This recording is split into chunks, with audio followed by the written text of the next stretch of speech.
আজকের লাঞ্চ তোমাদের সাথে শেয়ার করছি।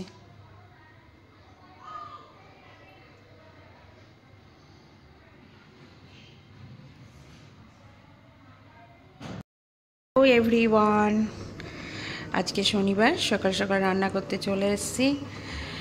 স্নান হয়ে গেছে কিন্তু পুজোটা হয়নি আজকে এখনও পর্যন্ত। রান্নাটা করে নিই, ততক্ষণ না খেয়েই থাকতে হবে। ভাত হয়ে গেছে, আর এদিকে আমি সজনে ডাঁটা ঝোল করবার জন্য রাঁধুনি আর একটু জিরে কড়াইতে টেলে নেব। এই যে সজনে ডাঁটা কাটা হয়ে গেছে। পেঁপে গাছ থেকে পাড়তে গিয়ে এত বড় পেঁপে ফেটে গেছে, সেই জন্য তার এরকম অবস্থা। ঠিক সাইজ মতো কাটা হয়নি। এদিকে আলু কেটে নিয়েছি, কাঁচা লঙ্কা আর আদাটা পেস্ট করে নিয়েছি। সজনে ডাঁটার ঝোলটা আমার বাবা খেতে খুব ভালোবাসে, তার জন্যই আজকেই রান্না করা। ভাবছো তো যে আমি গোবিন্দভোগ চালটা কেন একটু টেলে নিচ্ছি। দেখো আজকে আমি গোবিন্দভোগ চাল দিয়ে কী রান্না করছি। এটা আমি এক জায়গায় খেয়েছিলাম, মানে নিরামিষ রান্নাতে, তো ভাবলাম আজকে সেই রান্নাটা করি। এর আগেও একদিন করেছিলাম, আজকে আমি পুরো রেসিপিটাই দেখাবো তোমাদেরকে। এইভাবে গোবিন্দভোগ চালটাকে কড়াইতে টেনে নেবো, যতক্ষণ না এটা সাদা সাদা হয়ে আসবে মুড়ির মতন, ততক্ষণ ভাজতে হবে। দেখো ভাজাটা হয়ে গেছে মুড়ির মতন। এইবার এটাকে আমি ডাস্ট করে নেব।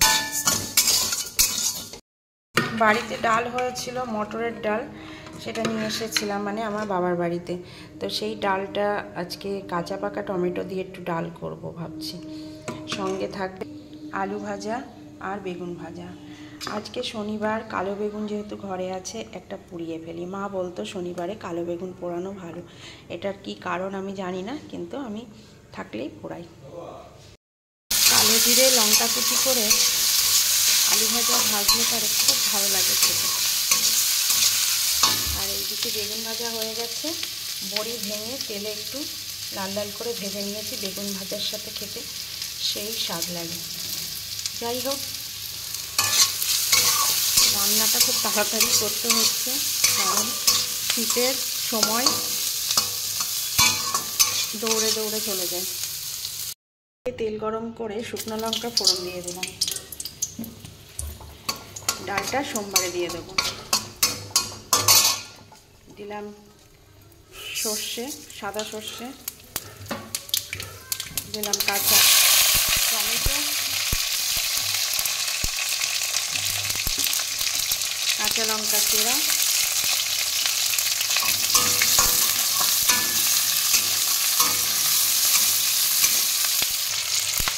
পরিমাণ মতো ডালে যতটা লবণ লাগবে সেটা, হলুদ,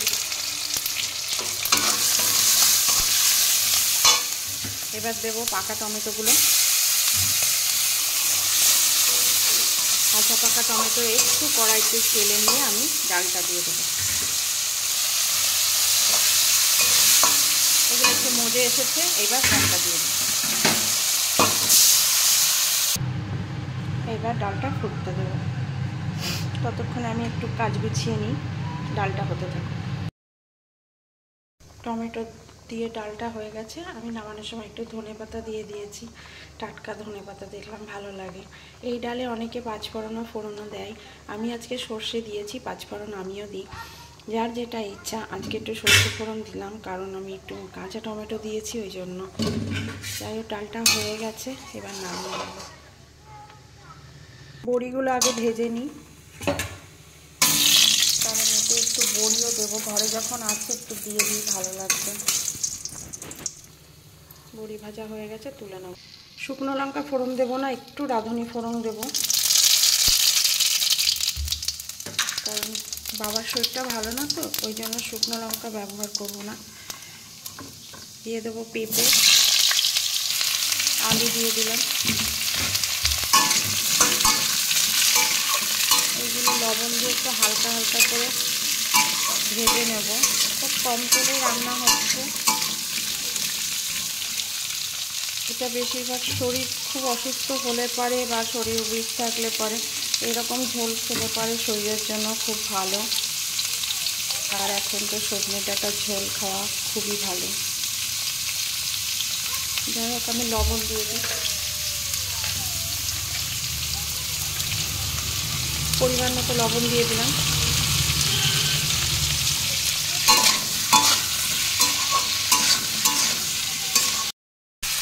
তাতে কাঁচা লঙ্কা দিয়ে দিলাম,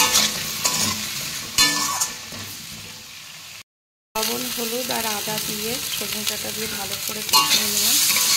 এবার মশলার গন্ধটা, আদার গন্ধটা চলে গেলে আমি জল দিয়ে দেবো।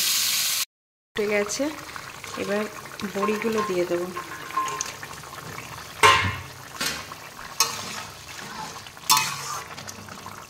এদিকে বেগুন পোড়া হচ্ছে।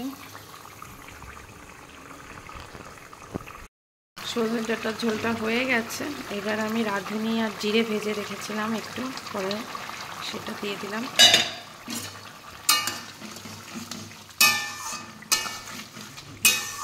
নামিয়ে নেব, রান্না কমপ্লিট। এখন এবার হবে বাঁধাকপির তরকারি।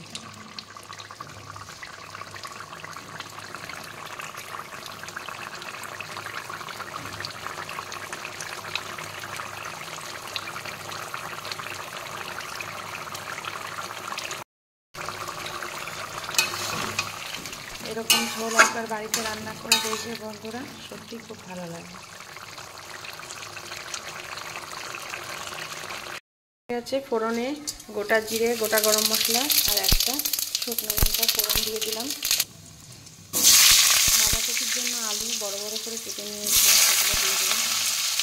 আমি আলাদা করে ভেজে রাখিনি, একবারেই দিচ্ছি ফোড়নে।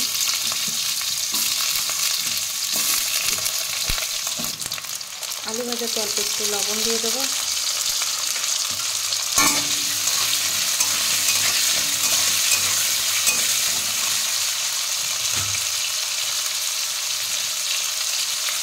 হলুদ,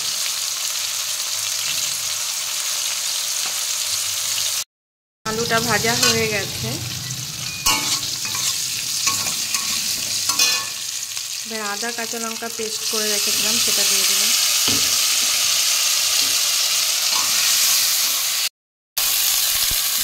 মটরশুঁটিগুলো দিলাম।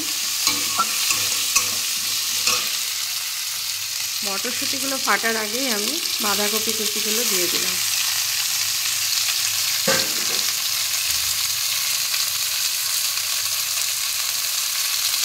পরিমাণ মতো লবণ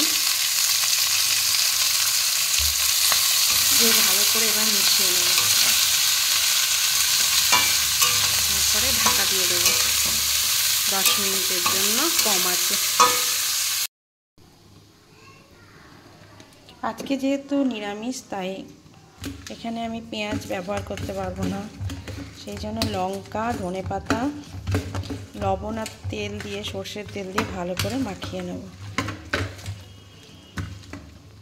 বাঁধাকপিটা একটু মজে এসেছে, তাই এবার আমি টমেটোগুলো দিয়ে দিলাম।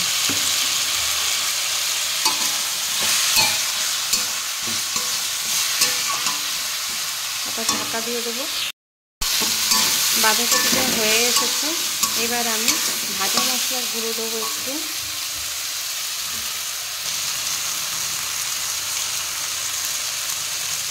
ভাজা মশলার গুঁড়োটা দিয়ে দেবো। এখন আমি যে গোবিন্দভোগ চালটাকে ভেজে রেখেছিলাম, এই যে তার ডাঁচটা দিয়ে দিলাম। গোবিন্দভোগ চাল দিয়ে এইভাবে যদি নিরামিষ বাঁধাকপি রান্না করো, সত্যি খুব ভালো লাগবে। সেটা রুটি, পরোটা, ভাত, খিচুড়ি, যার সাথেই বলো না কেন, খুবই ভালো লাগবে। যারা চিনি খাও তারা একটু চিনি দিয়ে দেবে সামান্য পরিমাণে, আর 1 চামচ মতো ঘি। ভালো করে মিশিয়ে নিতে হবে। গোবিন্দভোগ চাল ভাজার একটা খুব সুন্দর গন্ধ আছে। তোমরা বন্ধুরা একটু বাড়িতে এই রেসিপিটা ট্রাই করে দেখো, আশা করি ভালো লাগবে। আমি যখন খেয়েছিলাম সেটা ছিল খিচুড়ির সাথে, কিন্তু খুব ভালো লেগেছিল। এটা পুজো বাড়িতে খেয়েছিলাম। আমি সেই কাকিমার কাছ থেকে রেসিপিটা জেনেছি, তাই আমি আজকে রান্না করলাম।